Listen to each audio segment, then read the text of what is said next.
YouTube channel medical and nurses. साहब आज हम बात करेंगे BFUHS की कि कुछ टेक्निकल रीजंस के कारण वहाँ पर जो एग्ज़ाम होने वाला था उसके लिए अभी पोस्टपोन किया गया है। कैंसिल नहीं हम कह सकते हैं, क्योंकि यहाँ पर ये आपका जो CBT होना था 120 पोस्ट के लिए CBT होना था, यहाँ पर 7 तारीख को पेपर होने वाला था मॉर्निंग शिफ्ट का, तो इसके लिए कैंसिल किया गया है। और जो इवनिंग शिफ्ट का पेपर होने वाला था 3:30 बजे से लेके 3:30 से 6 बजे तक था, और मॉर्निंग शिफ्ट में पेपर था 8 सितंबर को ही। तो इनके लिए तो क्या है, सबने ऑलरेडी ये न्यूज़ है जो देख ली होगी, क्योंकि आज ऑलरेडी 12 सितंबर हो चुका है। लेकिन यहाँ पर इन्होंने क्या कहा है कि अभी जो नई डेट है अभी इन्होंने अपडेट नहीं करी है, लेकिन जैसे ही अपडेट करेंगे तो आपको BFUHS की जो ऑफिशियल वेबसाइट है वहाँ पे अनाउंस कर दिया जाएगा। तो जिनका भी पेपर होने वाला था 120 वैकेंसी के लिए पंजाब वालों ने जिनने भी फॉर्म भरा था, तो मे भी आप यदि इसको अच्छे वे में लेते हैं तो आपको कुछ समय और मिल गया है अपनी तैयारी के लिए, क्योंकि पंजाब का जो पेपर होता है बहुत ही अच्छा और यूनिक स्टाइल में पेपर आता है। तो आज हम वही पेपर सॉल्व करने वाले हैं पंजाब स्टाफ नर्स का, जो BFUHS ने ऑफिशियली कंडक्ट करवाया था 2023 में। 2021, 22, 23 अलग अलग ईयर्स में BFUHS एग्ज़ाम CBT बेस्ड ही वहाँ पे सिलेक्शन है जो होता है। तो यहाँ पर 2 दिन पेपर होना था, एक 7 तारीख को होना था और एक 8 तारीख को। 8 तारीख को 2 शिफ्ट में होना था और 7 को ओनली मॉर्निंग में था, CBT था। बट टेक्निकल रीज़न जो भी रीज़न रहे हों, सर्वर उनके फेल हुए हों, जो भी हो, तो उसके कारण यहाँ पे क्या किया गया है, कैंसिल अभी किया गया है। अभी नई डेट है जो बहुत जल्दी अपडेट की जाएगी। आज हम पूरा पेपर सॉल्व करेंगे BFUHS का कि BFUHS में एग्ज़ाम पेपर होता कैसे, किस तरीके से आपका पेपर है। BFUHS का ऑफिशियल पेपर है, 2 पार्ट में पेपर हुआ था। एक था पंजाबी सेक्शन, तो पंजाबी मुझे पढ़नी नहीं आती है, तो मैं यहाँ पे आपको स्क्रीन है जो थोड़ा सा 1 मिनट के लिए स्टॉप कर करके बता सकती हूँ, तो आप इसका स्क्रीनशॉट ले सकते हैं इन क्वेश्चंस का। जो भी लोग पेपर देख रहे हैं स्पेशली पंजाबी सेक्शन का, हम जो नर्सिंग सेक्शन है वहाँ से स्टार्ट करेंगे। तो यहाँ पर ये देखिए, आप चाहें तो इन 3 पेज ही हैं यहाँ पर, इन 3 पेज की है जो स्क्रीनशॉट लेके सेव कर सकते हैं, क्योंकि मुझे तो पंजाबी पढ़ना आता नहीं है, तो मैं यहाँ पे आपको ओनली नर्सिंग सेक्शन ही पढ़ा पाऊँगी। देखिए यहाँ पर टोटल जो 50 क्वेश्चन है आपके पंजाबी में है। आई होप आपने यहाँ पे ये आपको इतना प्रॉपर विजिबल हो रहा होगा।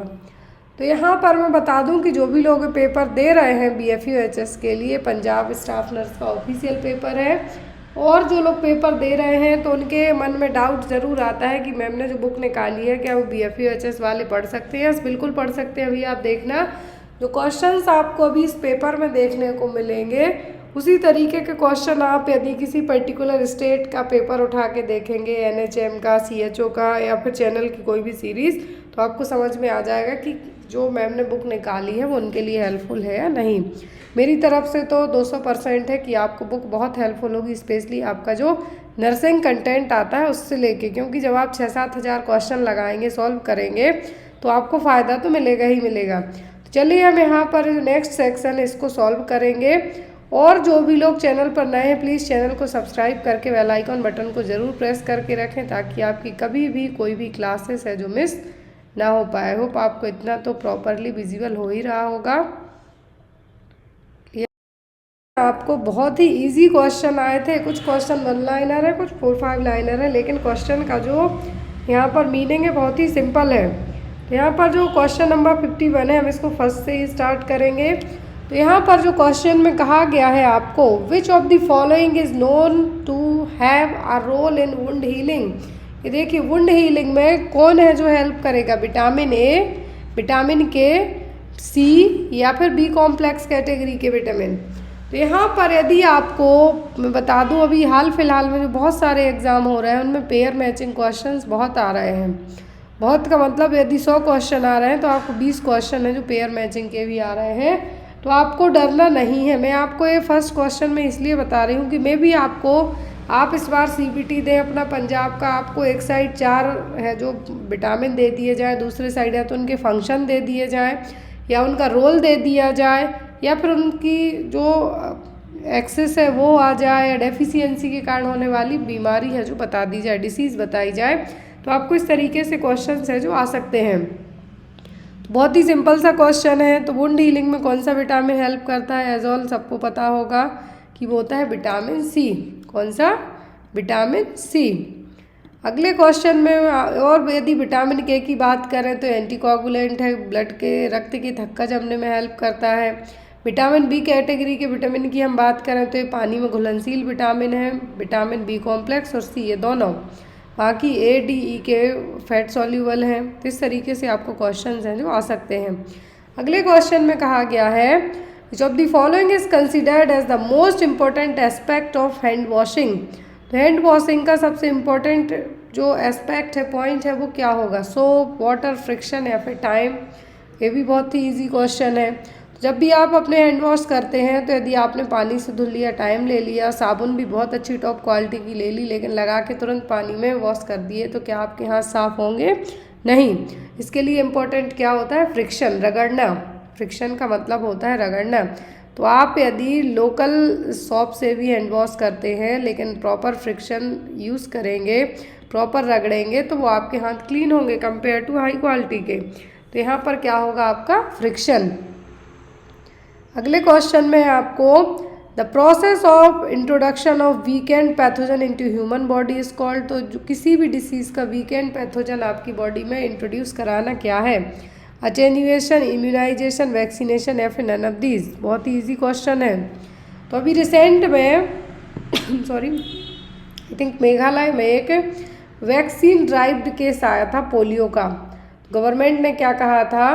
भारत सरकार की जो हेल्थ डिपार्टमेंट है उन्होंने कहा था कि वैक्सीन का जो वीक पैथोजन और डेड पैथोजन है उसके कारण पोलियो है, जो ड्राइव्ड जो वैक्सीन पोलियो ड्राइव्ड जो केस आया है वो है। तो यहाँ पर यदि वैक्सीन के लिए यदि आपकी बॉडी में किसी भी पैथोजन का वीकेंड सेक्शन और डेड पोर्शन इंट्रोड्यूस कराया जाता है तो वो कहलाता है क्या? वैक्सीनेशन। क्या होगा? Vaccination. Next is which of the following statement is true regarding vaccination. तो वैक्सीनेशन को लेके सही क्या है? Vaccination is a method of active immunization. Vaccination is a method of passive immunization. Vaccination is a method of artificial passive immunization. After vaccination is a method of natural passive immunization. अब यहाँ पे बताइए कि vaccination को लेके सही statement क्या? Active immunisation method है। क्या है? Active immunisation method. तो याद रखें आप, यदि वैक्सीन के बारे में सही पॉइंट पूछा गया है तो क्या है? Active immunisation method. अगले क्वेश्चन में देखते हैं हम which of the following vitamin is soluble in water. तो जस्ट मैंने आपको अभी बताया कि दो कैटेगरी के विटामिन होते हैं पानी में घुलनशील और वाटर सॉल्यूबल, और दूसरे होते हैं फैट में वसा में घुलनशील। तो vitamin A, D, E and के, इतने चार कौन से होते हैं? Fat soluble. अब बचता है विटामिन सी और विटामिन बी कॉम्प्लेक्स विटामिन। तो वो आते हैं आपके किस में? पानी में घुलनशील। और यहाँ पर ऑप्शन नंबर डी है जो आपका करेक्ट होगा, क्योंकि यहाँ पर विटामिन सी है। यदि बी कॉम्प्लेक्स होता सी की जगह तो आप उसको भी मार्क कर सकते थे। बाकी विटामिन ए, डी और के और ई क्या है? फैट सॉल्यूबल है। Next one, all are macronutrients except. सभी मैक्रोन्यूट्रिएंट्स हैं किसी एक को छोड़कर। तो फैट, कार्बोहाइड्रेट और प्रोटीन, ये तीनों होते हैं हमारे शरीर के मैक्रोन्यूट्रिएंट्स। विटामिन्स और मिनरल्स कहलाते हैं माइक्रोन्यूट्रिएंट्स। जैसे मिनरल्स में आपका वही कैल्शियम हो गया, सोडियम हो गया, आयोडीन हो गया, आयरन हो गया, ये सब किस में आएंगे? मिनरल में। अब यहाँ पर यदि हम बात करें प्रोटीन, फैट और कार्बोहाइड्रेट की, तो प्रोटीन, फैट और कार्बोहाइड्रेट किस कैटेगरी में आते हैं? मैक्रो में। माइक्रो में कौन आएगा? विटामिन। और यदि यहाँ पे विटामिन की जगह आपको मिनरल आ जाए तो आप मिनरल को भी मार्क कर सकते हैं। Clear? Next one, deficiency of vitamin D in children में कॉज। तो विटामिन डी की कमी से बच्चों में क्या होता है? Osteomalacia, rickets, pellagra, very. Pellagra तो बहुत आता है भाई एग्जाम में, होता है नियासिन की कमी से। किसके? नियासिन की कमी के कारण, जिसके 4D सिम्टम्स एग्जाम में जरूर आते हैं, diarrhoea, dementia, dermatitis and last is the death. Niacin की कमी से क्या होता है? पेलाग्रा। अब यहाँ पर विटामिन डी जो कि हड्डियों के लिए ज़रूरी है, तो क्या होगा? विटामिन डी की कमी से क्या होता है बच्चों में? रिकेट्स। क्या होगा? Rickets. Next one, excess accumulation of bile salt in the body. तो यदि हमारे शरीर में वाइल सॉल्ट की मात्रा बढ़ जाती है, एक्यूमुलेट होती है, इकट्ठी होती है, तब क्या होगा? प्रोराइटिस होगा। प्रोस्टेटाइटिस होगा, सोरियासिस होगा, डर्मेटाइटिस होगा। क्या देखने को मिलेगा? क्या देखने को मिलेगा? यदि हमारे शरीर में बाइल सॉल्ट है जो बढ़ जाएगा, क्या होगा? यदि हमारे शरीर में बाइल सॉल्ट की मात्रा बढ़ जाती है तो देखने को मिलेगा प्रूराइटिस। जैसे इरिटेटिंग, जो आप अपनी बॉडी को कंटिन्यू क्या करेंगे, स्क्रैच करेंगे, ईचिंग टाइप की होगी, वो कहलाता है क्या? प्रूराइटिस। और ये देखने को कब मिलेगा? बहुत सारी कंडीशन में होता है, लेकिन जब हमारे शरीर में बाइल ऑक्यूमुलेट होना स्टार्ट होगा तब ये होने के चांसेस रहेंगे। क्या है? तब होने के चांसेस रहेंगे। सोरियासिस, सोरियासिस जो कि एक स्किन क्या है, एक तरीके का ईचिंग टाइप स्किन ही है, ड्राई पैचेस पड़ सकते हैं स्किन पर, तो एक स्किन इन्फेक्शन है। डर्मेटाइटिस भी है। और यहाँ पर प्रोस्टेटाइटिस, तो जो प्रोस्टेट ग्लैंड है उसमें होने वाला इन्फेक्शन और इन्फ्लामेशन है। तो यहाँ पर आपका आंसर क्या होगा? प्रूराइटिस। यदि हमारे शरीर में बाइल सॉल्ट की मात्रा बढ़ जाए, इकट्ठी हो जाए, बढ़ जाए, तो वो कहलाता है प्रूराइटिस, ईचिंग टाइप होना। Next one, the only artery which supply D oxygenated blood. तो एक ही आर्टरी है जो डी ऑक्सीजनेटेड ब्लड की सप्लाई करती, बाकी ऑक्सीजनेटेड की करती हैं। Pulmonary artery, hepatic artery, renal या गैस्ट्रिक। तो सबको पता है कि ड्यूरिंग द जब भी बच्चा यूट्रस में रहता है उस दौरान अम्बिलाइकल आर्टरी क्या करती है? डीऑक्सीजनेटेड ब्लड सप्लाई करती है। जनरली सबको यही पता है कि नॉर्मली आर्टरीज का काम होता है ऑक्सीजनेटेड ब्लड की सप्लाई करना, और वेन का काम होता है डीऑक्सीजनेटेड ब्लड की सप्लाई करना। लेकिन यहाँ पर जब आर्टरी एक एक्सेप्शनल केस आता है तो वो होती है पल्मोनरी आर्टरी। कौन सी? पल्मोनरी आर्टरी, जो डीऑक्सीजनेटेड ब्लड को कैरी करती है। Clear? Next is which is the best method of health communication to motivate an eligible couple for adopting contraceptive practice। यदि एलिजिबल कपल की बात करें हम तो 15 से 45 साल तक के, मतलब कि जो बच्चा कंसीव कर सकते हैं, फर्टाइल कपल भी आप इनको कह सकते हैं। कपल इसलिए कहा है कि कोई भी एक सिंगल पर्सन तो बच्चा पैदा कर नहीं पाएगा, दो लोगों की ज़रूरत पड़ेगी, तो इसीलिए एलिजिबल कपल की कैटेगरी में आते हैं 15 से 45 साल तक के लोग। अब 15 से 45 साल तक के लोग में यदि आप कॉन्ट्रासेप्टिव प्रैक्टिस को, कॉन्ट्रासेप्टिव मेथड को अडॉप्ट करने की बात करते हैं तो सबसे अच्छी मेथड क्या होगी उनको समझाने की? Group discussion, printed material on family planning, face to face communication या फिर यूज़ ऑफ इंटरनेट। क्या सही वे होगा? ग्रुप डिस्कशन में पर्सन की, उन जो भी कपल्स हैं उनकी प्राइवेसी क्या होगी? डिस्टर्ब होगी। तो वो तो यहाँ पे कोई भी पर्सन हो, कोई भी दो लोग हों, कोई फैमिली प्लान करना चाहता है तो ग्रुप डिस्कशन के थ्रू उनको ये टॉपिक आप नहीं समझा सकते हैं, ना ही प्रिंटेड मटेरियल के थ्रू और ना ही इंटरनेट से। यहाँ पर सबसे अच्छा तरीका होगा फेस टू फेस कम्युनिकेशन करके, ओनली उन सिंगल कपल्स को बिठा के। तो बेस्ट मेथड यहाँ पे क्या होगी?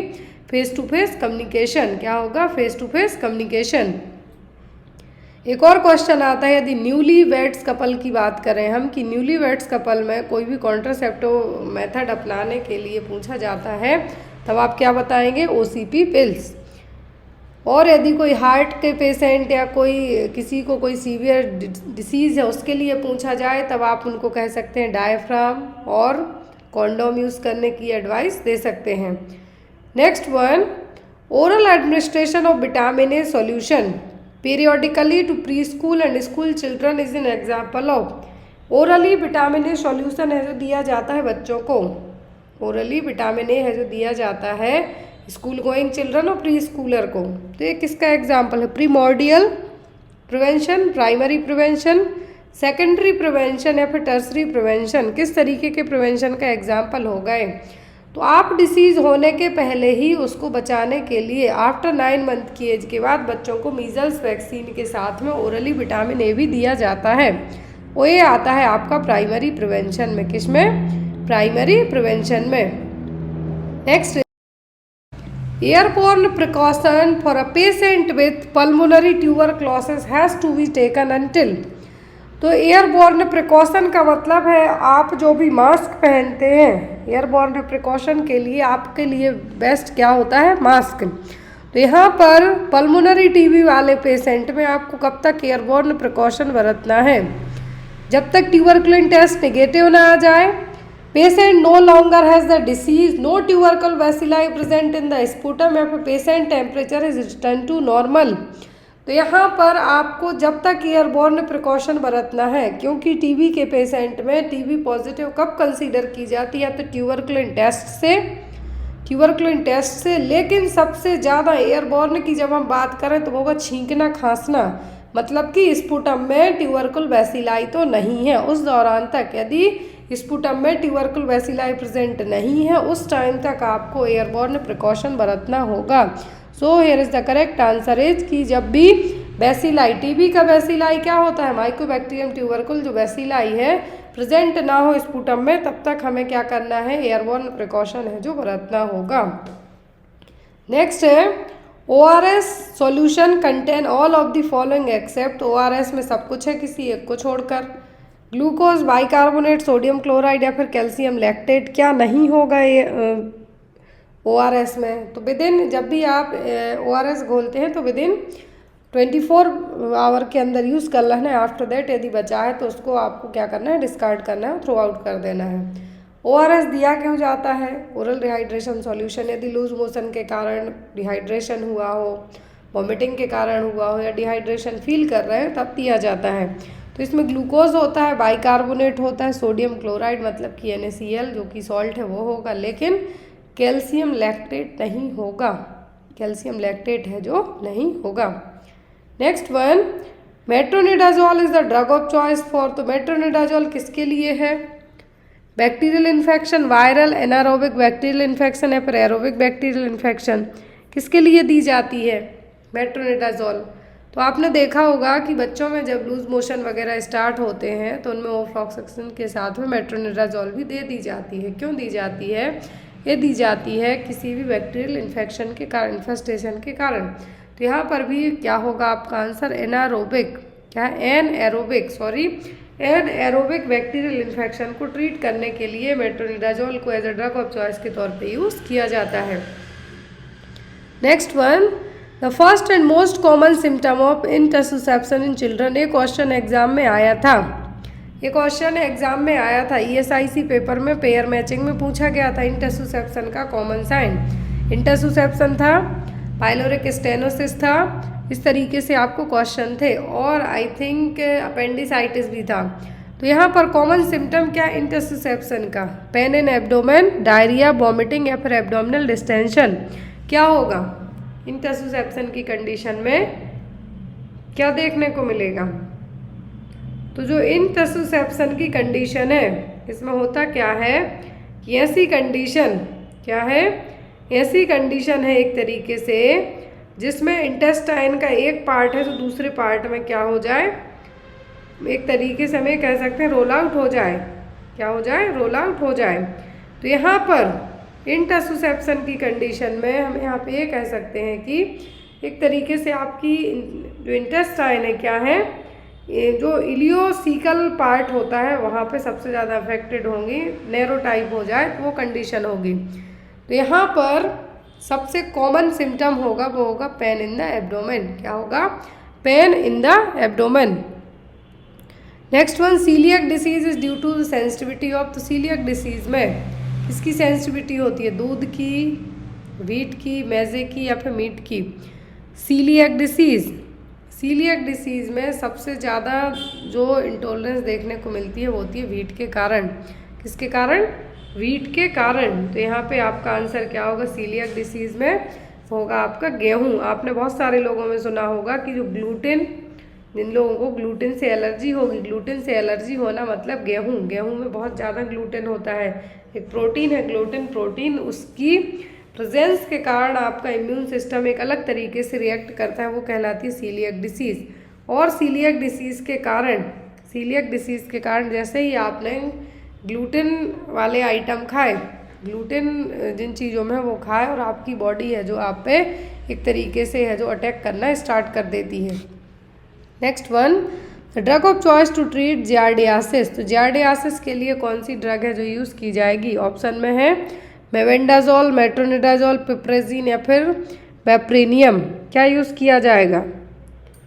तो जियार्डियासिस जो कि एक तरीके का इन्फेस्टेशन है और इसके लिए यूज़ किया जाता है मेट्रोनिडाजोल, क्या है, मेट्रोनिडाजोल। मेवेंडाजोल और एल्बेंडाजोल हेलमेंथिक इन्फेस्टेशन के लिए यूज़ किए जाते हैं, किसके लिए, हेलमिंथिक इन्फेक्शन के लिए। Next one, all are barrier contraceptive except, तो सभी बैरियर कॉन्ट्रासेप्टिव हैं किसी एक को छोड़कर। Male condom, female condom, diaphragm या फिर माला डी, कौन सी नहीं है?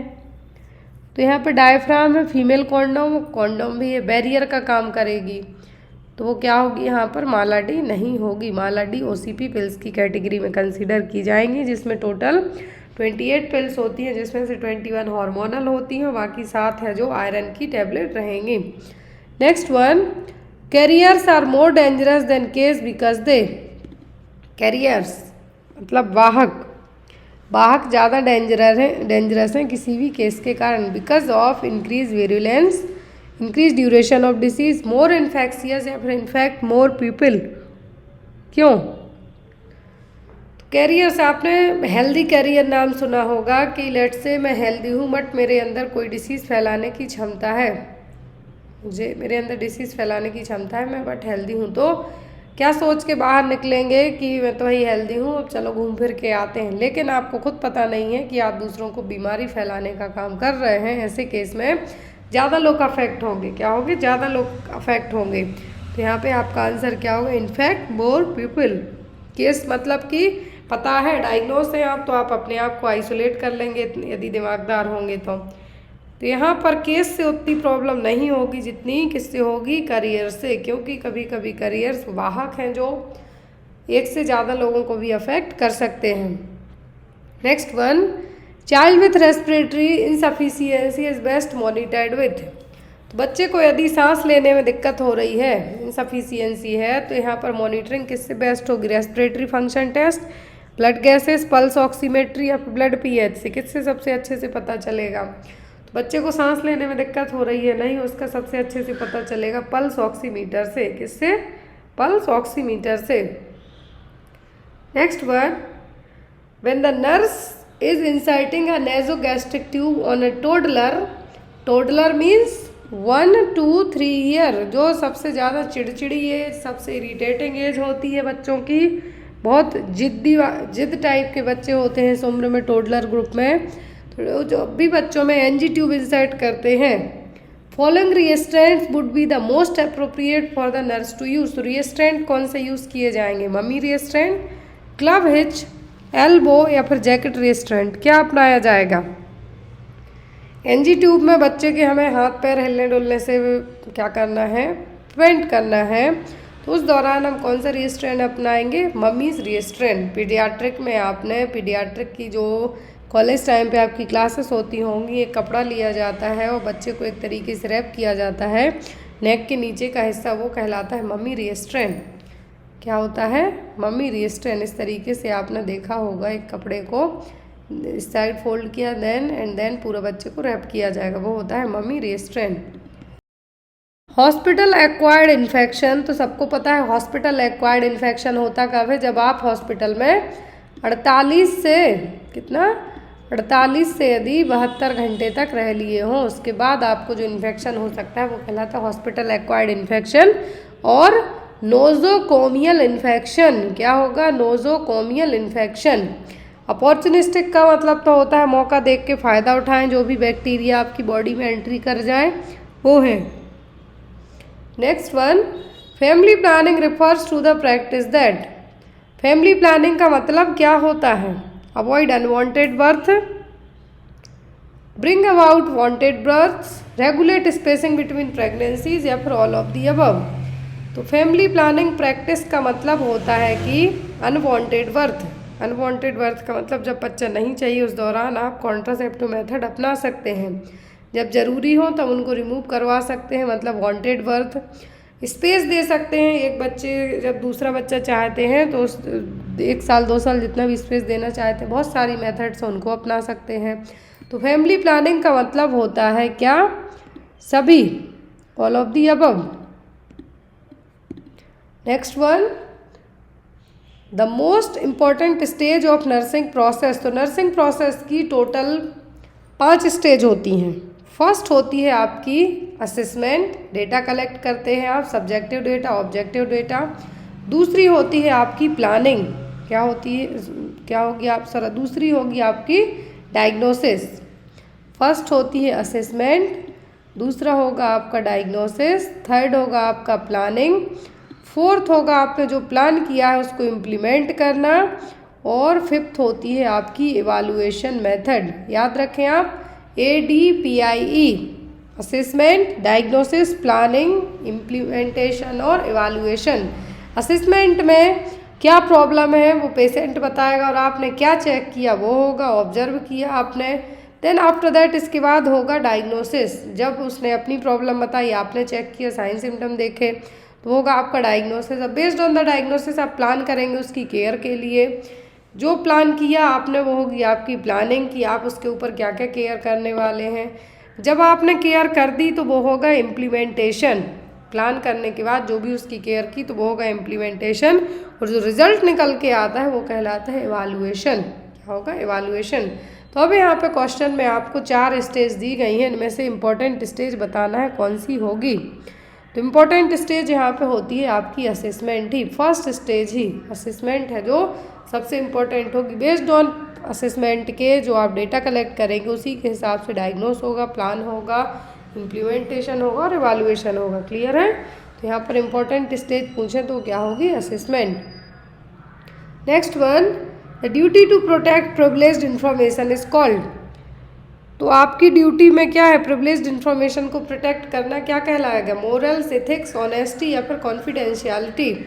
किसी की भी डिटेल को प्रोटेक्ट करना, उसकी प्राइवेसी को प्रोटेक्ट करना, ये कहलाती है कॉन्फिडेंशियलिटी।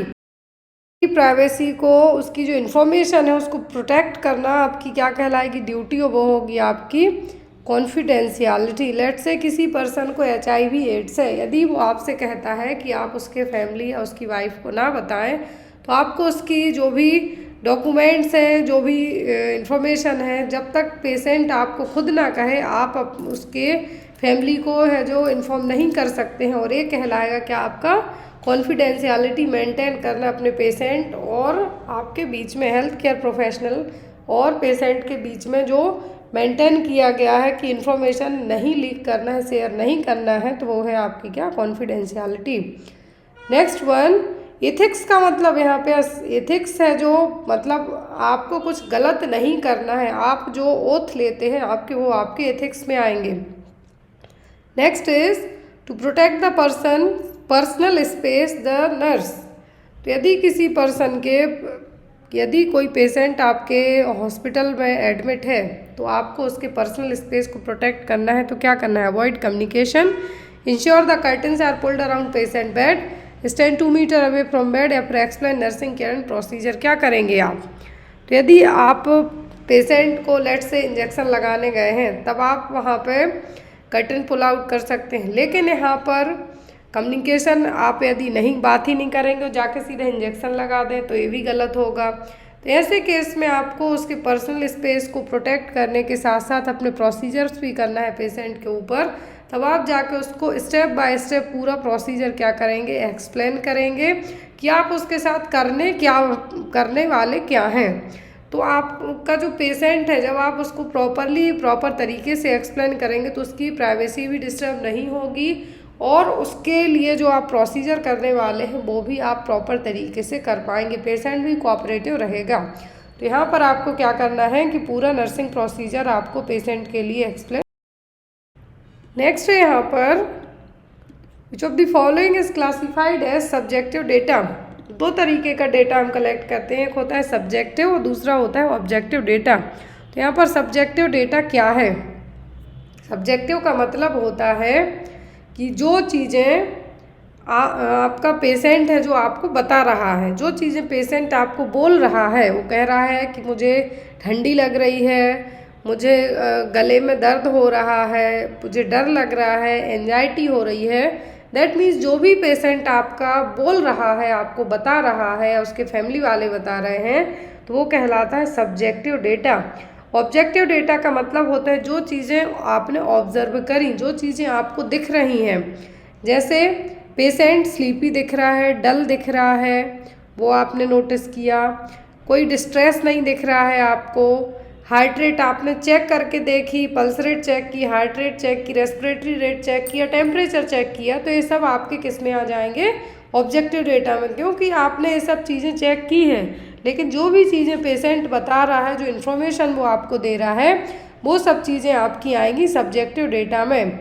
बाकी पेशेंट ड्राउजी दिख रहा है, डिहाइड्रेटेड दिख रहा है, स्लीपी दिख रहा है, या पैलर स्किन दिख रही है उसकी, तो ये सब किस में आएंगे? ऑब्जेक्टिव में। दैट मीन्स आपने ये चीज़ें नोटिस करी हैं। Next one, which of the following condition is most commonly responsible for MI? Myocardial infarction के लिए कॉमन कंडीशन क्या होंगी रिस्पॉन्सिबल, जिसके कारण MI अटैक है जो आ सकता है? Coronary artery thrombosis, diabetic mellitus, renal failure, या फिर सेरिब्रोवास्कुलर एक्सीडेंट? क्या है जो कॉमन होगा? मायोकार्डियल इन्फार्क्शन में होता क्या है? इस्चीमिया होगा, चेस्ट पेन होता है। अब इस्चीमिया होगा कैसे? थ्रोम्बस फॉर्मेशन के कारण, आर्टरी ब्लॉकेज होने के कारण। तो यहाँ पर जो मोस्ट कॉमन रिस्पॉन्सिबल आर्टरी होती है वो होती है कोरोनरी आर्टरी में थ्रोम्बोसिस फॉर्मेशन होने के कारण, मतलब एक तरीके से थ्रोम्बाई। ये देखिए, ब्लॉकेज होने के कारण, हार्ट की जितनी भी समस्याएं होती हैं वो ब्लॉकेज के कारण ही होती हैं। तो MI के लिए जो सबसे कॉमन कंडीशन रिस्पॉन्सिबल होगी वो होगी कोरोनरी आर्टरी थ्रोम्बोसिस।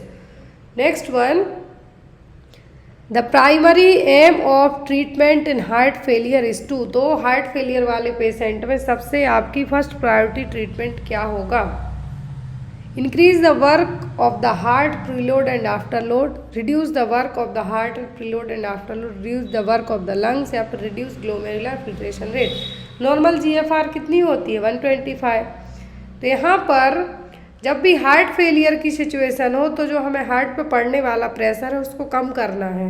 अब वो होता है प्रीलोड और आफ्टर लोड, मतलब इसको हमें क्या करना है? कम करना है।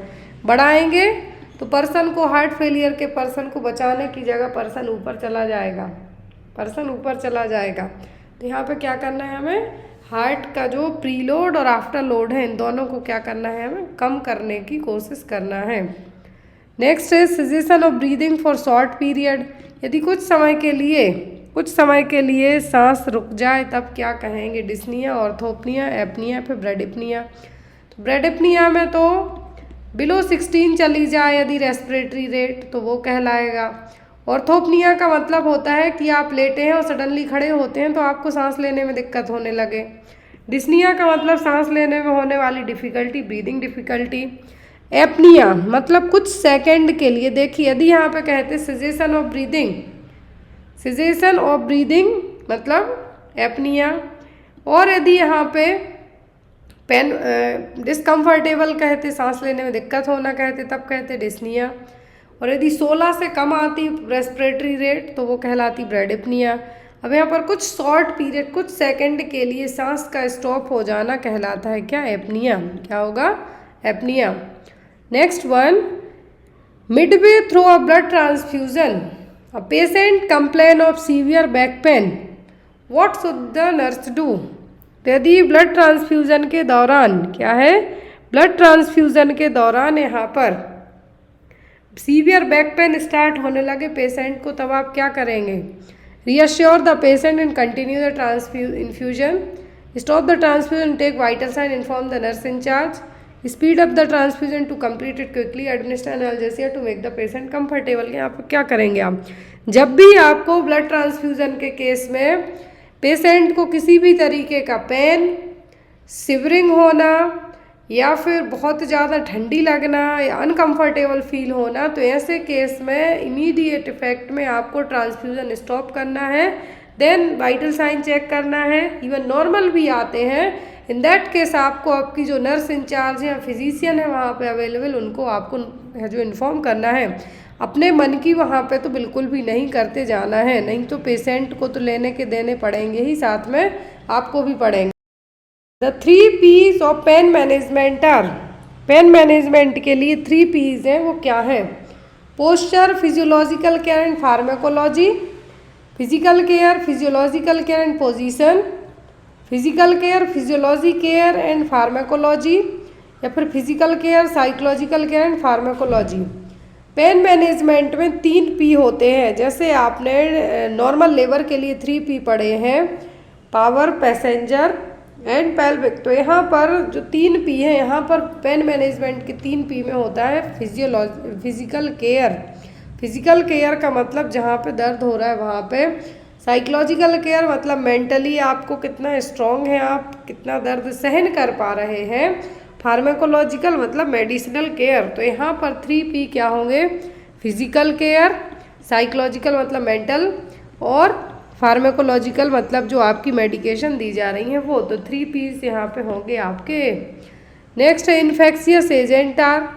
तो इन्फेक्शियस एजेंट कैसे हो सकते हैं, biological agent that cause disease और इलनेस टू देयर होस्ट। कि बायोलॉजिकल एजेंट होंगे जो किसी को डिसीज है जो कॉज कर सकते हैं, या फिर न्यूक्लियर एजेंट होंगे। बायोलॉजिकल एजेंट जो डिसीज कॉज नहीं करेंगे, न्यूक्लियर एजेंट जो डिसीज कॉज नहीं करेंगे। तो जब भी जितने भी इन्फेक्शियस डिसीज होते हैं, जितने भी इन्फेक्शियस एजेंट होते हैं वो एक तो क्या होंगे, बायोलॉजिकल होंगे, लाइव होंगे। बायोलॉजिकल होंगे, लाइव होंगे। न्यूक्लियर एजेंट से इन्फेक्शियस डिसीज़ नहीं होती हैं, इनसे फिर अदर कंडीशन डेवलप होंगी, इन्फेक्शियस डिसीज़ नहीं होती हैं। तो यहाँ पर क्या होंगे, बायोलॉजिकल एजेंट होंगे जो डिसीज़ कॉज करेंगे अपने होस्ट के लिए, इसके लिए होस्ट के लिए, जैसे हम हैं, आप हैं। Next one, PPE is personal protective equipment implemented to. तो PPE किसके लिए है, protect patient from risk of infection, protect health care worker and patient from risk of infection, या फिर protect health care worker from risk of infection, या फिर protect health care worker and patient from risk of radiation. तो radiation में तो PPE kit आपकी काम ही नहीं करेगी। अब यहाँ पे तो आपका ऑप्शन डी तो रॉन्ग गया। फिर हेल्थ केयर वर्कर बस को बचाना है आपको, कि जो पेशेंट है, पेशेंट को भी इन्फेक्शन से बचाना है। तो PPE क्या होगी, वर्कर और पेशेंट दोनों के लिए है। क्या है, PPE किट वर्कर और पेशेंट दोनों के लिए होगी। जो भी हेल्थ केयर वर्कर है और पेशेंट है उनको इन्फेक्शन से बचाने के लिए होगी। ओनली हेल्थ केयर वर्कर या फिर ओनली पेशेंट बस को नहीं बचाना, दोनों बचेंगे तभी है जो आप किसी दूसरे पेशेंट की भी केयर करने लायक रहेंगे। Next one, which usually rare cancer is associated with HIV। HIV जो कि वायरल डिसीज़ है, HIV जो वायरस है, एड्स इसके थ्रू कॉज होगा। तो यहाँ पर जो एक कैंसर होता है HIV के साथ में वो क्या हो सकता है, एस्ट्रोसाइटोमा, मेसोथेलियोमा, पेनाइल कैंसर है, फिर कापोसी सार्कोमा। बहुत इजी क्वेश्चन है। तो एड्स के साथ साथ बहुत सारे अपॉर्चुनिस्टिक इन्फेक्शन होते हैं, TB हो सकती है पर्सन को। कैंसर की बात करें तो वो होता है कापोसी सार्कोमा। क्या होगा, Kaposi sarcoma. Next one, the butterfly rashes. क्या है, the butterfly rashes often seen in some people with systemic lupus erythematosus found in SLE। मतलब जो कनेक्टिव टिश्यू को अफेक्ट करने वाली ऑटो इम्यून डिसीज़ है SLE, सिस्टमिक लूपस एरिथ्रोमेटस। अब यहाँ पर बटरफ्लाई रैसेस होते हैं दोनों चीक्स के, यहाँ पर कहाँ पे होते हैं, चीक्स, फोरहेड और चिन के यहाँ पे। तो जो बटरफ्लाई रैसेस होते हैं देखने को कहाँ मिलेंगे, फेस पर। कहाँ पे, फेस पर। क्लासिकल साइन है SLE का। Next one, asthma can be triggered by. Asthma में क्या होता है कि ये रही आपकी ट्रैकिया, ये रही आपकी ब्रोंकाई। क्या है, ये है आपकी ब्रोंकाई। अब यहाँ पर ट्रैकिया में जो ब्रीदिंग पाइप है यहाँ पे क्या होगा, स्पाज्म होगा, जिसके कारण ये नैरो होगी और सांस लेने में दिक्कत होगी, वीजिंग साउंड आएगा। अब इसके लिए ट्रिगर का काम कौन करेगा, हाउस डस्ट माइट, इमोशनल और environmental factor, emotional factor, environmental factor. तो यहाँ पर इसके लिए इमोशनली कोई कोई बहुत ज़्यादा रोएगा तो भी उनको अस्थमेटिक अटैक आ सकते हैं, बहुत दुखी है अंदर से। तो इन्वायरमेंटल वही आपका पोल्यूशन हो जाएगा, डस्ट माइट हो जाएंगे, पॉलेंस वगैरह हो जाएंगे। तो यहाँ पर ये दोनों फैक्टर अफेक्ट करेंगे, इमोशनल भी और इन्वायरमेंटल भी। Next one, which of the following is considered normal for intracranial pressure. Normal ICP कितना होता है, 0 to 15 mm of Hg, 25, 35 to 45, 120/80 mm of Hg। तो ये 120/80 mm ऑफ Hg तो BP होता है, ब्लड प्रेशर होगा, इतना हो जाएगा। यदि तो पर्सन तो कब का निकल लेगा, 45 में ही तो दिक्कत हो जाती है। नॉर्मल होता है 0 से 15 तक, कितना, 0 to 15 mm ऑफ Hg तक। अब ये ICP बढ़ता है या तो हेड इंजरी हुई हो, या फिर फ्रैक्चर वगैरह हुआ हो, क्लियर, या फिर हाइड्रोसेफेलस की कंडीशन हुई हो, तो इन केसेस में ICP बढ़ सकता है। Next one, when a patient who has known angina pectoris complain that is having chest pain more often even when he is resting, the period of pain is longer and it takes less stress for the pain to happen, this is known as। यदि किसी patient को angina pectoris की condition develop हुई है और वो कहता है कि जब वो लेटता है उस दौरान उसको और ज़्यादा चेस्ट में पेन होता है, इवन कम स्ट्रेस लेने से भी ज़्यादा दर्द फील हो रहा है, तो ये क्या है, वेरिएंट एंजाइना, अनस्टेबल, रिफ्रैक्टरी या फिर इरेक्ट्रैक्टेबल एंजाइना। तो यहाँ पर है अनस्टेबल, मतलब पता नहीं है, इवन लेटने पर भी, रेस्ट करने पर भी यदि चेस्ट पेन हो रहा है तो ये क्या कहलाएगा, unstable angina pain. Angina pain का मतलब होता है चेस्ट पेन। इसके लिए जो मेडिकेशन दी जाती है, ड्रग ऑफ चॉइस होती है nitroglycerin. Under the tongue sublingual route से नाइट्रोग्लिसरीन है जो दी। बिफोर नेक्स्ट क्वेश्चन, जो भी लोग यदि BFUHS पंजाब का पेपर दे रहे हैं उनके लिए बुक अवेलेबल है। आप लोग बुक चाहें तो डायरेक्ट फ्लिपकार्ट से जाके ऑर्डर कर सकते हैं या फिर डायरेक्ट आप जो मेरा व्हाट्सएप नंबर है, ऑफिशियल व्हाट्सएप नंबर, उस पर कॉन्टैक्ट करके बुक को ऑर्डर कर सकते हैं। अभी रिसेंट में ऑफ़र चल रहे हैं बुक पर ऑफ़र इस तरीके से चल रहे हैं आपको कि यदि आप फ्लिपकार्ट से बुक ऑर्डर करते हैं तो आपको 699 बुक की MRP है, 570 रुपीज़ में अवेलेबल है बुक, लेकिन वहाँ पे आपको 49 रुपीज़ डिलीवरी चार्ज भी लगेगा। लेकिन जो भी लोग विदाउट डिलीवरी चार्ज पे किए ही बुक ऑर्डर करना चाहते हैं तो आप मेरे डायरेक्ट व्हाट्सएप नंबर पर कांटेक्ट करके बुक को ऑर्डर कर सकते हैं। आपको वहाँ पे जब आप व्हाट्सएप के थ्रू बुक ऑर्डर करेंगे तो कोई भी डिलीवरी चार्ज आपको पे नहीं करना पड़ेगा। और जो लोग फ्लिपकार्ट के थ्रू ऑर्डर करते हैं तो वहाँ पर उनको 49 रुपीज़ समथिंग डिलीवरी चार्ज है, लेकिन आपको वहाँ से book compare to direct order के 5 या 6 दिन में पहुंच जाएगी। बट जब आप डायरेक्ट ऑर्डर करते हैं तो आपको चार्ज कम होगा, लेकिन आपको बुक कोरियर के थ्रू भेजी जाएगी जिसमें आपके 6 या 7 दिन तक हैं जो लग सकते हैं। अब डिपेंड करता है कि कितनी डिस्टेंस पे आप बुक को मंगवाते हैं।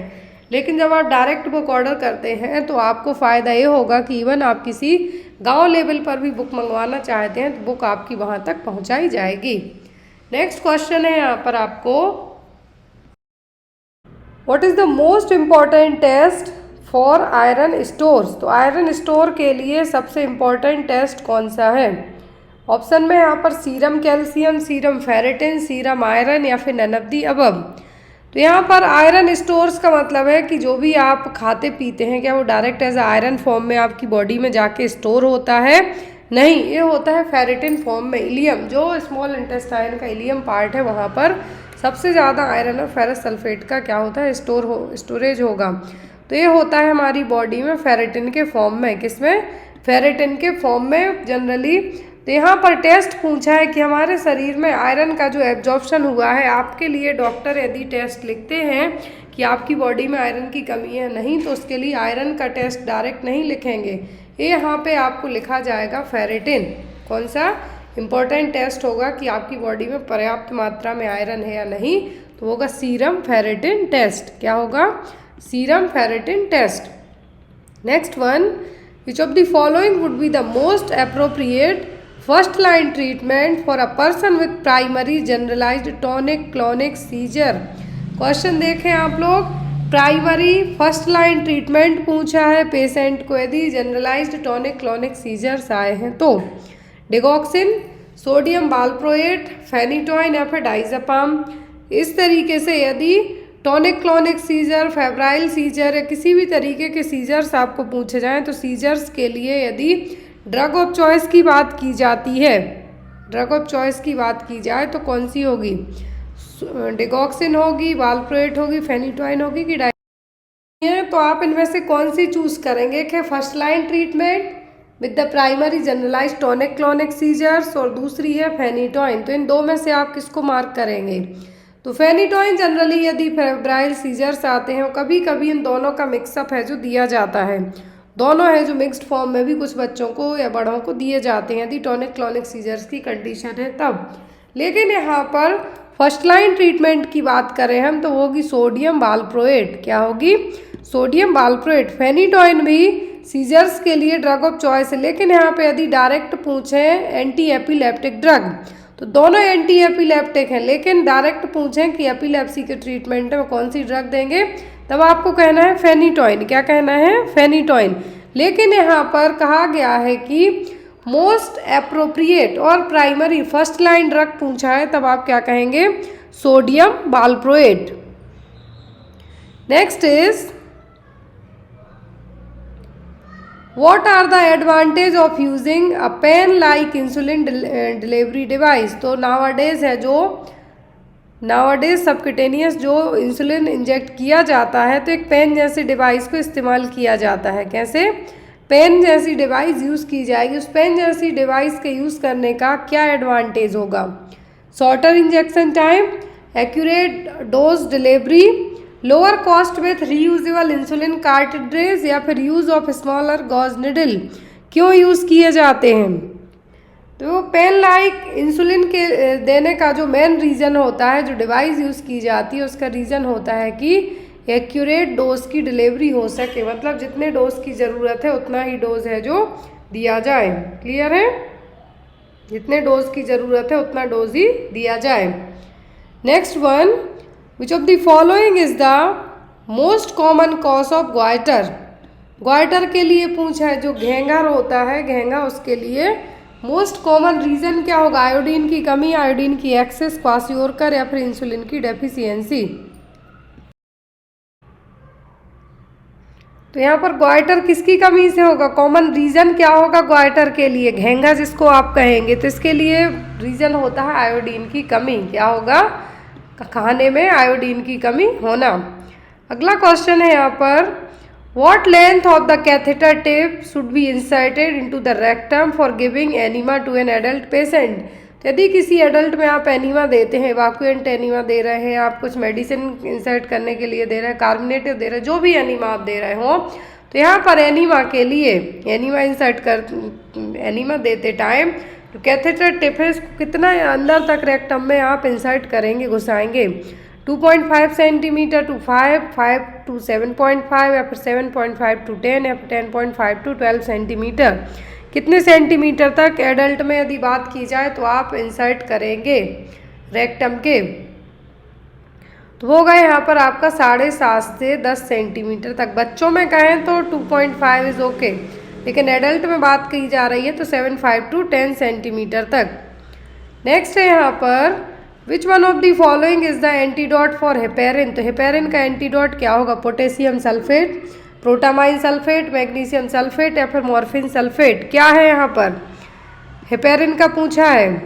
हेपेरिन है जो प्रेगनेंसी में भी दे सकते हैं, एंटीकोआगुलेंट है, लेकिन यदि हेपेरिन ओवरडोज हो जाता है तो इसकी टॉक्सिसिटी को कम करने के लिए क्या दिया जाएगा? Protamine sulphate. क्या देंगे हम? Protamine sulphate. Next question, if left untreated in woman chlamydia can lead to? यदि किसी फीमेल में क्लेमाइडिया इन्फेक्शन है, क्या है? यदि किसी फीमेल में क्लेमाइडिया इन्फेक्शन है तो उसको यदि हम विदाउट ट्रीटमेंट छोड़ दें, अनट्रीटेड छोड़ देते हैं, तो लेटर दैट क्या हो सकता है बाद में? Hepatitis, that means liver infection, inflammation, peripheral vascular disease, pelvic inflammatory disease, या फिर यूट्राइन फाइब्रॉइड्स। क्या होने के चांसेस रहेंगे? यदि क्लेमाइडिया को अनट्रीटेड छोड़ दिया जाए, तब क्लेमाइडिया क्या है? जो सेक्सुअली ट्रांसमिटेड डिसीज़ है क्लेमाइडिया। अब यहाँ पर यदि इसको अनट्रीटेड छोड़ते हैं तो पीआईडी होने का रिस्क सबसे ज़्यादा होगा, मतलब पूरे रिप्रोडक्टिव ऑर्गन यहाँ पे अफेक्ट होंगे। Next one, there is no cure for eczema, so treatment aims to. तो एक्जिमा है जो एक क्योरेबल डिसीज़ की कैटेगरी में नहीं आती है। ओनली यहाँ पर ट्रीटमेंट किस बेस पे करेंगे हम? क्रॉस इन्फेक्शन प्रिवेंट करने के लिए, कंट्रोल और ease the symptoms, prevent dehydration, encourage tissue regeneration. किस बेस पे है जो आप एक्जिमा का ट्रीटमेंट करेंगे? एक्जिमा को कहा है कि दैट इज़ नॉट क्योरेबल, ये क्योरेबल नहीं है। इसको ओनली हम सिम्टम्स के बेस पर, बेस्ड ऑन सिम्टम्स, बहुत सारी डिसीज़ ऐसी होती हैं कि बेस्ड ऑन सिस्टमेटिक, मतलब जो बॉडी सिम्टम्स शो कर रही है उनके बेस पे ही ट्रीटमेंट किया जाता है। तो सेम एज यहाँ भी वही किया जाएगा। Next one, which gauge intravenous catheter is commonly used for blood transfusion? Blood transfuse करने के लिए कितने गॉज का आईवी कैथेटर यूज़ किया जाएगा? 19, 22, 24 या फिर 26?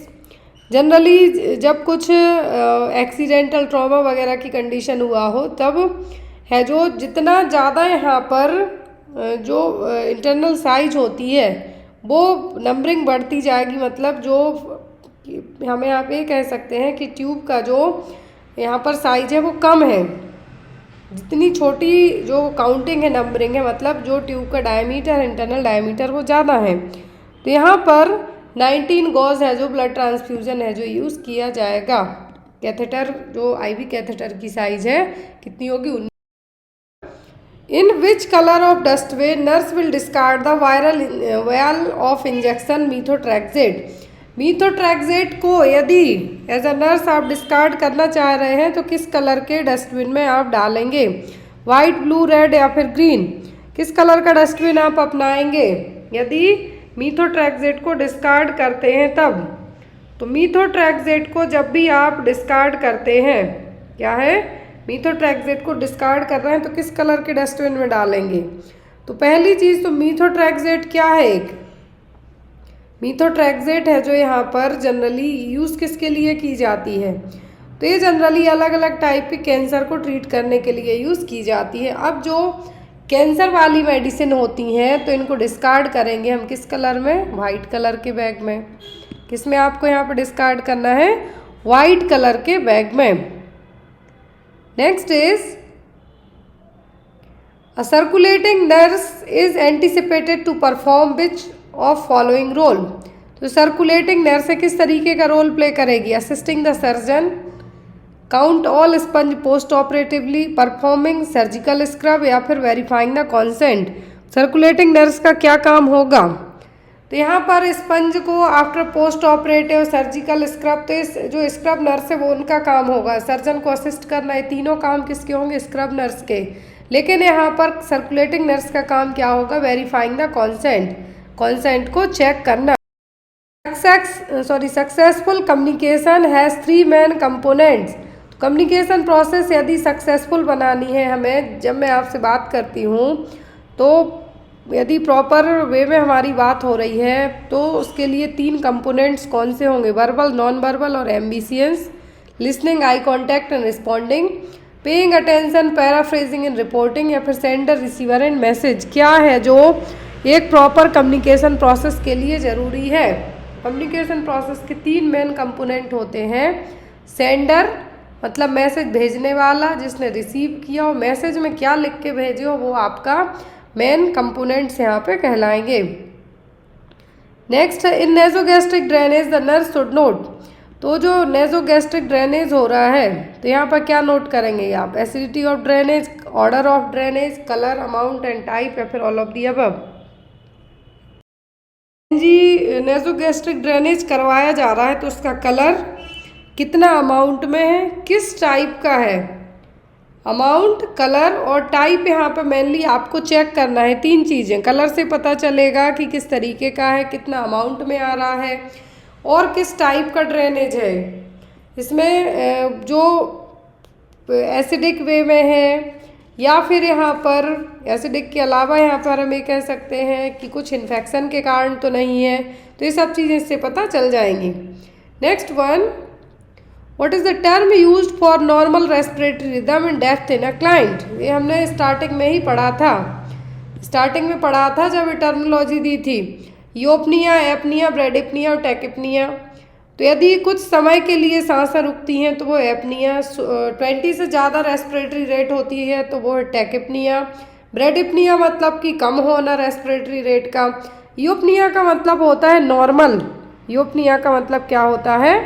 नॉर्मल जो रेस्पिरेटरी रेट है, रिदम है, वो सब क्या होगा? यूपनिया। Next one, when recording blood pressure the sound which can be heard with the stethoscope placed over the artery that is termed as। तो बीपी से जो बीपी मेज़र करते हैं, आप रिकॉर्ड करते हैं ब्लड प्रेशर को, तो स्टेथोस्कोप से जो साउंड सुनाई देता है, कहाँ कौन सा साउंड है? वीजिंग, मरमर, क्रैकल या फिर कॉर्टाकॉप साउंड? कौन सा साउंड है? तो ये कहलाता है कॉर्टाकॉप साउंड। यदि क्रैकल्स और मरमर साउंड आ रहे हैं, स्पेशली मरमर साउंड आता है, तब यहाँ पर ईसीजी करवाने की ज़रूरत पड़ जाती है। लेकिन नॉर्मल जो साउंड आ रहा है वो कहलाता है कोर्टिकोप साउंड। व्हीजिंग साउंड सुनाई देता है जनरली कब? व्हीजिंग साउंड जब व्हीजिंग साउंड लंग्स से आएगा आपको, कब? जब अस्थमा की कंडीशन हो, सीटी जैसे बजेंगी। Next one, when caring for the client with femoral venous catheter it is essential for the nurse to. तो फीमोरल वीनस कैथेटर यदि किसी क्लाइंट को लगाया जा रहा है तो ज़रूरी क्या है? Frequent flushing of catheter with saline, maintain sterile technique when working with a catheter, assist the pressure dressing frequently for bleeding, या फिर limit the mobility of affected limb. क्या होगा यहाँ पर? फीमोरल वीनस कैथेटर यदि पर्सन को लगाया जा रहा है तो उसकी केयर में आप क्या करेंगे? कैथेटर को सलाइन से क्या करेंगे? आप फ्लश करेंगे। फर्स्ट प्रायोरिटी आपकी यही होती है, कैथेटर को सलाइन से फ्लश करना है। Next one, which of the following is the most common symptom of myocardial infarction? MI का कॉमन साइन क्या है यहाँ पर? Haemorrhage, oedema, dyspnoea, chest pain. तो जितनी भी हार्ट से रिलेट करती हुई समस्याएं होती हैं उनमें कॉमन साइन तो होता है चेस्ट पेन का होना, फिर होगा आपका डिस्निया होगा। हेमरेज तो देखने को नहीं मिलेगा एमआई में, यहाँ पर और ऑलरेडी थ्रोम्बस बनता है आर्टरीज में। Next one, the Snellen chart is used to. तो स्नेलन चार्ट का यूज़ किसके लिए करेंगे हम? Measure intraocular pressure, measure eye pain, measure visual acuity, या फिर assess the degree of colour blindness. तो यहाँ पर विजुअल इक्विटी के लिए होता है क्या? Snellen chart. ब्लाइंडनेस के लिए होता है इशिहारा चार्ट। जो आपने एक ऐसे सर्किल शेप चार्ट देखा होगा, उसमें यदि 2 लिख दिया है और चारों तरफ अलग अलग कलर इस्तेमाल किए जाते हैं तो उससे कलर ब्लाइंडनेस पता की जाएगी। आईओपी चेक करने के लिए टोकोमीटर यूज़ किया जाता है। क्या? टोकोमीटर। याद रखना है आपको, आईओपी के लिए क्या है? टोकोमीटर है। Operative phase begins when? Intra operative phase है जो कब स्टार्ट होती है? The patient arrive in the theatre department, the patient leaves the recovery room, the patient arrives in the operating theatre, या फिर surgeon makes his first incision. Intra operative मतलब कि during the surgery. क्या है? Intra operative मतलब during the surgery. तो यहाँ पर रिकवरी रूम के लिए जाएगा तो पोस्ट ऑपरेटिव में जाएगा। ये अराइव होता है तो ये प्री में ही आएगा, आपका चेकअप वगैरह होगा। लेकिन जब ओटी में पर्सन आ जाएगा तो ये क्या कहलाएगा? आपका इंट्रा ऑपरेटिव फेज। क्या होगी? Intra operative phase. Next one, which of the following nursing intervention is appropriate when IV infusion infiltrates? IV infusion infiltration क्या है? यहाँ पर इंटरवेंशन क्या होगा? Elevate the site, discontinue the infusion, attempt the flush the tube, या फिर apply warmth, moist, compress. क्या यहाँ पे आपका आंसर होगा?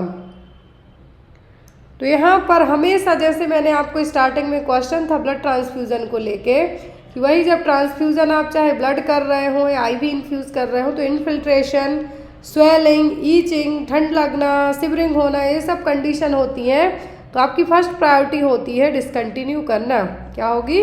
डिसकंटिन्यू करके आफ्टर दैट आपको वाइटल्स चेक करना है और अपने सीनियर्स को, जो भी डॉक्टर है आपके सीनियर सिस्टर अवेलेबल हो, उनको इन्फॉर्म करना।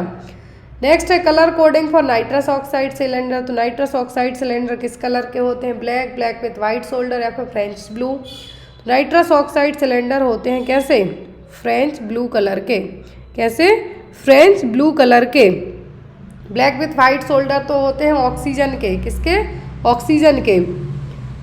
Next one is A child diagnosed with rheumatic fever will most likely have a history of which of the following? rheumatic fever के लिए हिस्ट्री हमेशा याद रखें आप। हिस्ट्री हमेशा आपको याद रखनी है। कौन सी? अपर रेस्पिरेटरी ट्रैक्ट इन्फेक्शन में बार बार फेरेंजाइटिस का होना। बार बार फेरेंजाइटिस होने मतलब कि स्ट्रेप्टोकोकस बैक्टीरिया के कारण होता है। तो यहाँ पर क्या होगा आपका answer? Sibling diagnosed with the same disease, recent streptococcal throat infection, brushing of easily increase urine output. Rheumatic fever कब होता है? जब बार बार फेरेंजाइटिस हो रही है, फेरेंजाइटिस एपिसोडिक फेरेंजाइटिस हो रही हो। और फेरेंजाइटिस का रीज़न क्या होता है? Bacterial infection. अब यहाँ पर जो बैक्टीरिया है मतलब कि स्ट्रेप्टोकोकल थ्रोट इन्फेक्शन बार बार होना।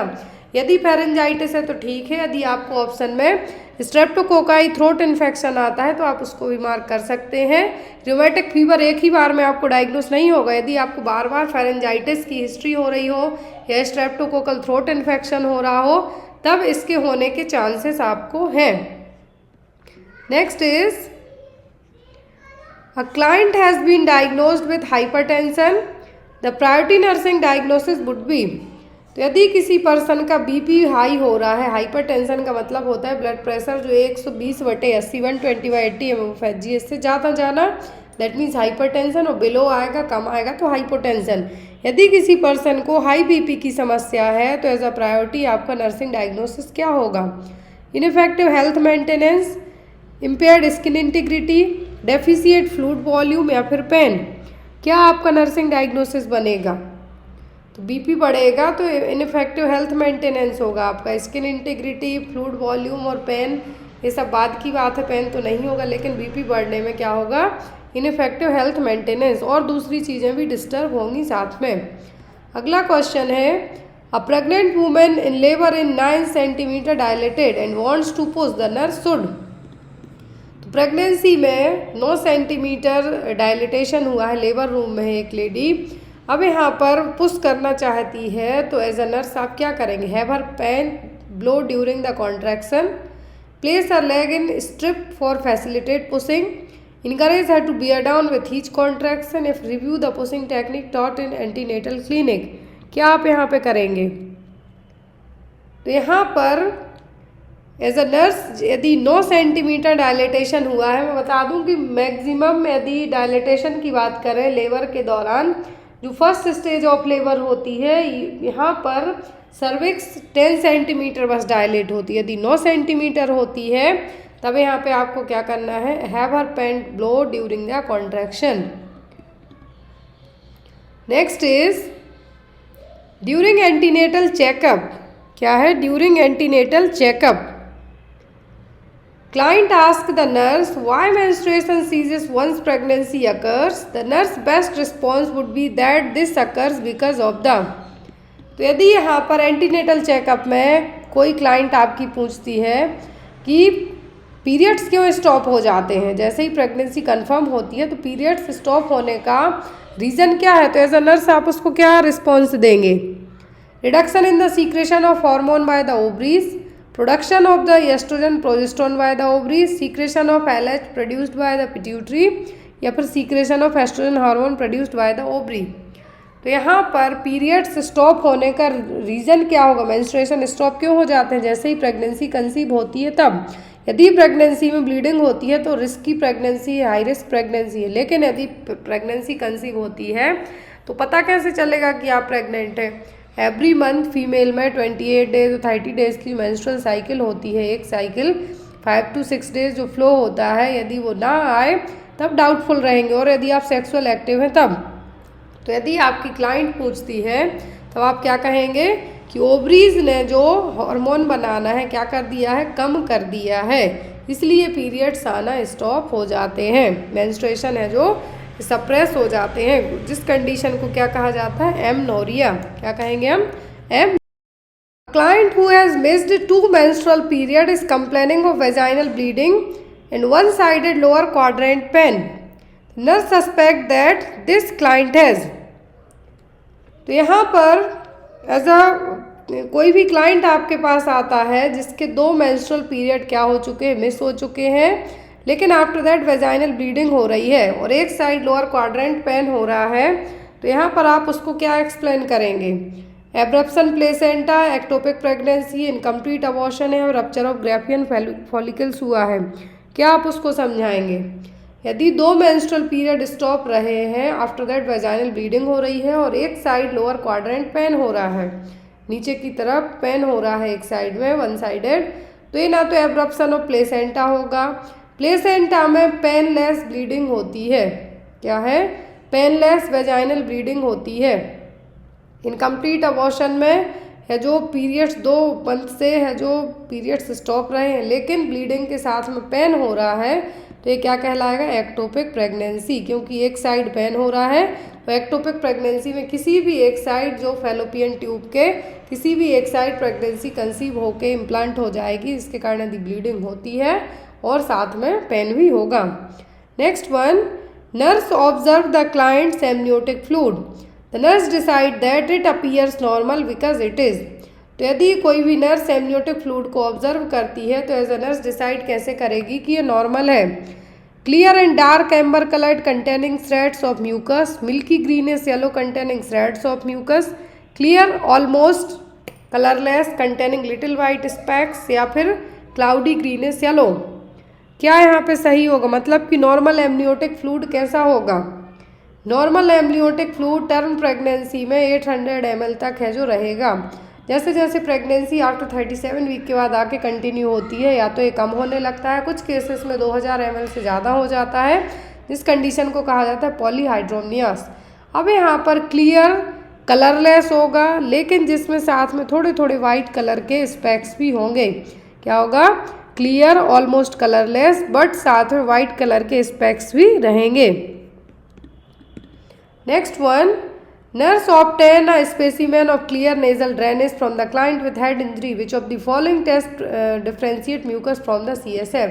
तो यहाँ पर यदि नाक के थ्रू ड्रेनेज हो रहा है, यदि स्कल फ्रैक्चर हुआ है, हेड इंजरी हुई हो, तो यहाँ पर नाक के थ्रू जो ड्रेनेज आ रहा है पता कैसे करेंगे कि ये नाक से पानी आ रहा है कि ये सेरिब्रोस्पाइनल फ्लूइड है।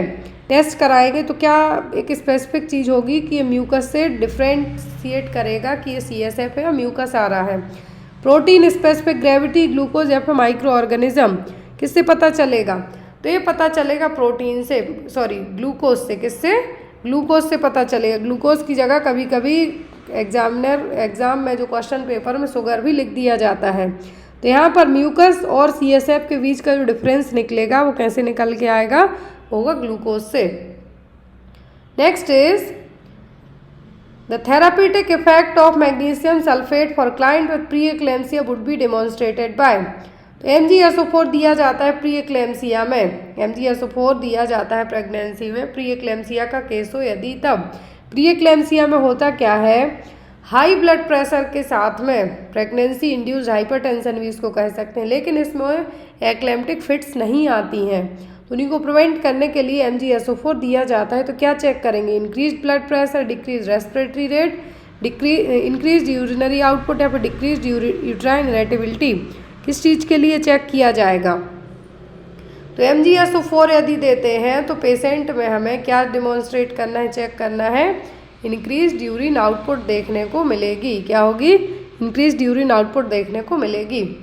Next one, during the first trimester a pregnant woman complain of frequent nausea vomiting, nurse teach the woman best to reduce this by। यदि प्रेगनेंसी की पहली तिमाही में 3-3 करके है जो फर्स्ट सेकंड थर्ड ट्राइमेस्टर में पूरी प्रेगनेंसी को डिवाइड किया जाता है, यदि नोजिया वॉमिटिंग की कंप्लेन हो रही है तो एज अ नर्स आप क्या उसको एडवाइस देंगे, eating a pat of butter before rising, eating small but frequent meal, taking small sips of soda bicarbonate mixture, drinking large amount of hot tea until nausea subside. पहली चीज़, pregnancy में चाय coffee तो कम करने को कहा जाता है, बाइकार्बोनेट मिक्सचर भी कम करने को कहा जाता है। दो ऑप्शन तो आपके होंगे ही नहीं, ना ही आपको बटर खाने की एडवाइस दी जाएगी। अब आपके पास बचता क्या है कि आपको छोटे छोटे अमाउंट में, जैसे आप 3 बार खाना खाते हैं, 3 की जगह 6 बार खाइए, लेकिन उसको इकट्ठा एक ही बार में ना खाएं। तो क्या कहेंगे आप, eating small but frequent meals, बार बार खाइए लेकिन थोड़ा थोड़ा खाइए। इसके कारण आपको नोजिया वॉमिटिंग की जो कंडीशन है फर्स्ट ट्राइमेस्टर में होती है HCG हार्मोन के कारण। तो इनिशियल प्रेगनेंसी में पीक पर होता है, इनिशियल प्रेगनेंसी में पीक पर होता है, इसीलिए फर्स्ट ट्राइमेस्टर में नोजिया वॉमिटिंग की कंडीशन डेवलप होती है, जिसको कहा जाता है hyper emesis gravidarum. Next is, which of the following complication is associated with the tracheostomy tube?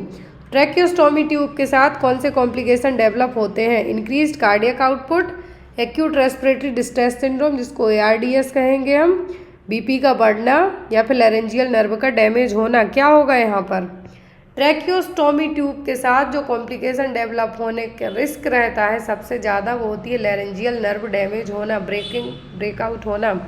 जिसके कारण लैरेंजियल नर्व यदि डैमेज होती है तो और जो वोकल कॉर्ड है आपका वो भी अफेक्ट होगा। ट्रैकियोस्टोमी का जो कॉम्प्लिकेशन होगा वो क्या होगा, damage to the laryngeal nerve.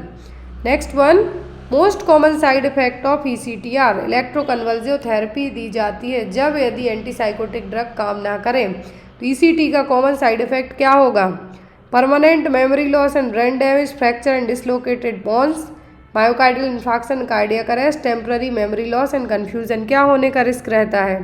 तो जो कॉमन यदि हम बात करें ECT का जो कॉमन साइड इफेक्ट होता है टेम्पररी मेमोरी लॉस और कन्फ्यूजन रहेगा और कुछ नहीं होगा। Next one, body temperature is regulated by, तो बॉडी टेम्परेचर को रेगुलेट करने का काम करता है कौन हमारे शरीर में, हाइपोथैलेमस। कौन करेगा, chemical is use to clean furniture in the hospital, तो हॉस्पिटल में फर्नीचर को कैसे क्लीन करेंगे, ग्लूट्रेल्डिहाइड, सेवलॉन, बीटाडीन या फिर A&B। किस केमिकल से क्लीन करेंगे आप, तो ग्लूट्रेल्डिहाइड भी 2% ग्लूट्रेल्डिहाइड भी यूज़ किया जाता है और सेवलॉन भी यूज़ कर सकते हैं। तो आपका आंसर होगा यहाँ पे D, क्या होगा, D। Next one, while cleaning the I of patient what action nurse would follow, तो हमेशा यदि आई क्लीनिंग की बात करें तो यहाँ पे आपको ऑप्शन बताने की ज़रूरत भी नहीं है, इवन आपको पता होना चाहिए। हमेशा आई क्लीनिंग की बात करें हम तो हमेशा क्या करना है, inner canthus to outer canthus, अंदर से बाहर की तरफ and then outer to inner. कौन सा यहाँ पर आप अपनाएंगे, तो यहाँ पर आपको कौन सा अपनाना है, पहले तो अपने हाथ धुलने हैं, फिर करना है inner canthus to outer canthus. ये देखिए कंफ्यूज नहीं होना है, यहाँ पर B और C नहीं है, A और B है।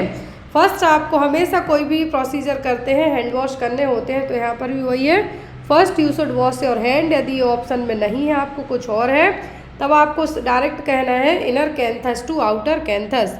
कैसे, inner to outer, outer to inner करेंगे तो जो बाहर का इन्फेक्शन है वो आँख के अंदर आएगा, इनर टू आउटर करना है जो कि बेस्ट वे होता है।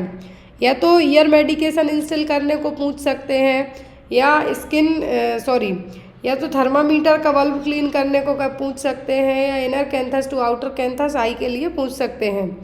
Next one, when administering an IM injection to a 4 month old child the best injection site to use would be, 4 महीने के बच्चे मतलब इन्फेंट में IM इंजेक्शन के लिए साइट पूछा है, तो सबको पता है कहाँ पे दिया जाता है, होती है वास्टस लैटरलिस मसल। सब चाहे वो कोई वैक्सीनेशन के लिए IM इंजेक्शन हो या फिर direct IM injection, most of this age में IM इंजेक्शन दिए जाते हैं, या तो विटामिन K का दिया जाएगा, हेपेटाइटिस B दिया जाएगा, पेंटावेलेंट वैक्सीन दी जाएगी, तो ये सब वास्टस लैटरलिस मसल्स में इंजेक्ट किए जाएंगे। नेक्स्ट है, nurse is aware that the early indicator of hypoxia of unconscious client, यदि मरीज अनकॉन्शियस है, बेहोश है, तो यहाँ पर अर्ली इंडिकेटर क्या होगा हाइपॉक्सिया का, साइनोसिस, इंक्रीज रेस्पिरेशन, हाइपरटेंशन या फिर रेस्टलेसनेस। यदि मरीज बेहोश है तो क्या होगा, रेस्टलेसनेस होगी, क्या होगी, रेस्टलेसनेस होगी। A female client is receiving IV mannitol and assessment specific to safe administration of the said drug in, mannitol क्यों दिया जाता है, बॉडी में यदि एक्स्ट्रा फ्लूइड वगैरह हो गया हो तो उसको बाहर फ्लश आउट करने के लिए। अब यदि मैनिटॉल दिया जा रहा है तो यहाँ पर आपको क्या चेक करना होगा, तो वो होगा वेट, क्या होगा, यहाँ पे यूरिन आउटपुट। क्यों, क्योंकि जो बॉडी का फ्लूइड है वो कहाँ से फ्लश्ड आउट होगा, मोस्टली यूरिन से, तो आपकी प्रायोरिटी क्या होगी, यूरिन आउटपुट को डेली चेक करना। Next one, the nurse collects data and begins to develop a trust relationship with the patient in which step of nursing process, तो nursing process के कौन से स्टेप में आप डेटा कलेक्ट करते हैं और रिलेशनशिप बिल्टअप करते हैं अपने क्लाइंट से, थेराप्यूटिक रिलेशनशिप। असेसमेंट फेज में, प्लानिंग में, इम्प्लीमेंटेशन, एवालुएशन में, तो फर्स्ट स्टेप होता है हमेशा असेसमेंट, और इसी फेज में पेशेंट और नर्स के बीच में थेराप्यूटिक रिलेशनशिप मेंटेन होता है, वही है जिसमें आपने जो पूछा उसने रिस्पॉन्ड दिया और आपने जो ऑब्जर्व किया वो सब चीज़ें आएंगी। तो डेटा कलेक्ट करने वाली प्रोसेस होती है वो क्या होती है, assessment process. Next one, which of the following is the best approach for the nurse to be used in crisis counselling, यदि किसी को आप क्राइसिस काउंसलिंग देते हैं, क्राइसिस काउंसलिंग का मतलब किसी का कुछ लव्ड वन की डेथ हो गई या कुछ भी हो गया हो, बेस्ट अप्रोच क्या होगा, reassure and stay with client, passive listening, explore early life experience, या फिर active with focus on current situation, क्या बताएंगे आप। तो यदि किसी पर्सन को आप क्राइसिस काउंसलिंग देते हैं तो आपको यहाँ पर एक्टिवली सुनना है और रिसेंट में क्या सिचुएशन है उस चीज़ पे आपको फोकस करना है। नेक्स्ट है which among the following is the common cause of dementia. Dementia का कॉमन रीजन यहाँ पे क्या होगा? Multi infarctional, hypothyroid, Alzheimer. तो यहाँ पर जो कॉमन डिमेंशिया का रीजन होता है अल्जाइमर, एज रिलेटेड डिमेंशिया जिसको आप कह सकते हैं। क्या होगा? एज रिलेटेड और अल्जाइमर्स डिमेंशिया। नेक्स्ट है naloxone is used to treat the overdose of which of the following. तो नॉलॉक्सोन किसका एंटीडोट है? एल्कोहल, ओपियोइड, कैनाबिस या फिर कोकीन। किसका ओवरडोज हो जाएगा तब नॉलॉक्सोन दिया जाएगा? तो सिंपल सा है, वो है ओपियोइड। क्या है? Opioid. Next one, a client taking lithium carbonate reports vomiting, abdominal pain, diarrhoea, blood vision, tinnitus and tremors. The serum lithium level is 2.5 MEq per liter. Nurse interrupts this level as। यदि किसी person को lithium carbonate दिया जा रहा है, lithium carbonate देने के बाद पर्सन में वॉमिटिंग हो जाए, क्या हो जाए? वॉमिटिंग हो रहा है, रिंगिंग साउंड सुनाई दे रहा है, टिनिटस हो रहा है, डायरिया हो रहा है, धुंधला दिखाई दे रहा है और सीरम लिथियम लेवल यदि चेक किया जाए तो 2.5 MEq पर लीटर आता है। तो ना तो नॉर्मल है ना स्लाइटली अबव है, सीधा टॉक्सिसिटी हो गई है, पर्सन को क्या हो गई है? टॉक्सिसिटी डेवलप हो गई है। नेक्स्ट है यहाँ पर question, which of the following is most important initial care when chemical burn is suspected. क्या होगा यदि किसी केमिकल से कोई जल गया हो, लेट से तेजाब फेंक दिया किसी ने, तो आप इनिशियल एक्शन क्या लेंगे? Immediate cover the burn area, excessive flushing with water for 20 to 30 minute, remove all the dressing for relaxation, provide the काम इन्वायरमेंट टू द पेशेंट। क्या करेंगे आप? यदि किसी पर्सन को केमिकल बर्न हुआ है तो आपकी फर्स्ट प्रायोरिटी होती है जहाँ पर भी केमिकल गिरा है आपको कंटिन्यू 20 से 30 मिनट तक उस एरिया को पानी से फ्लश्ड आउट करते रहना है कि जो केमिकल जितना ज़्यादा से ज़्यादा बॉडी के बाहर ही फ्लश्ड आउट हो जाए, अंदर इंटरनल पार्ट्स को है जो इफेक्ट ना कर पाए। नेक्स्ट है order dose of omeprazole is 40 mg, the available liquid form has concentration of 20 mg पर 5 ml, 5 ml में 20 mg है, टोटल 40 mg ऑर्डर किया है। तो यहाँ पर कितने ml में एडमिनिस्टर करेंगे? 5 ml, 10 ml, 15 या फिर 20 ml? बहुत ईजी क्वेश्चन है यहाँ पर। 5 ml में 20 mg है, 40 mg देना है तो 5 दूनी 10, तो कितना होगा? 10 ml देंगे आप तो 40 mg डोज है जो चला जाएगा।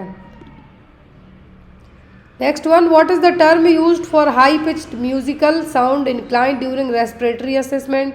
तो हाई पिच साउंड सुनाई देगा तो ये क्या है? ये होती है व्हीजिंग साउंड जो कि अस्थमा का क्लासिकल साइन है।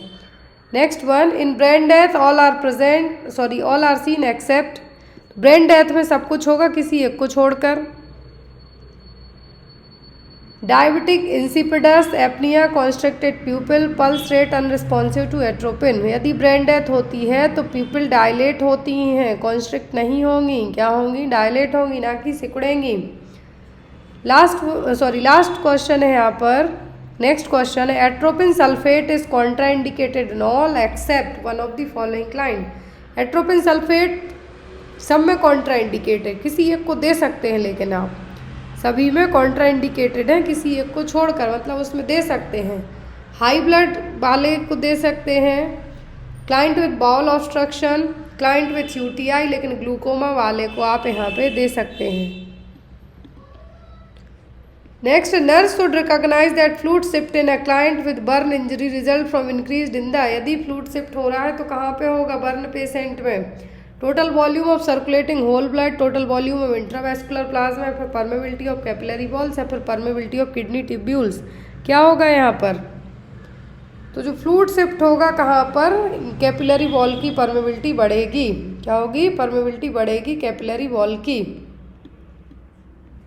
नेक्स्ट है, the husband comes home after a bad day at work and else at his wife, it is an example of which of the following defence mechanism. ये defence mechanism पूरी exam में आपको आ सकती हैं। यदि कोई हस्बैंड ड्यूटी से आता है, दिन खराब गया हो, आके वाइफ को चिल्ला चोट करेगा तो वो कहलाता है डिस्प्लेसमेंट, कहीं की गुस्सा कहीं निकाल देना। लास्ट क्वेश्चन है, a man diagnosed with uremic syndrome. क्या? Uremic syndrome has the potential to develop complication, which among the following complications should the nurse anticipate।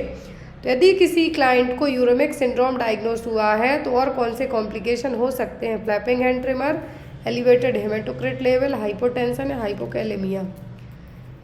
According to मेरे इसका आंसर फर्स्ट होगा और आप लोग भी इसका आंसर दीजिएगा यदि आपको ये नहीं लग रहा है कि ये गलत है। आई होप आपको आज का पेपर अच्छा लगा हो। जो भी डाउट वगैरह आपको रह जाए इस पेपर को लेके या अपकमिंग एग्जाम को लेके आप बेझिझक होकर पूछ सकते हैं। और जिन्होंने भी अभी तक बुक ऑर्डर नहीं की है प्लीज़ बुक ऑर्डर कीजिए और बहुत ही जल्दी हमारी सेकंड बुक भी आपको अवेलेबल होने वाली है। Thank you for watching us. Bye bye.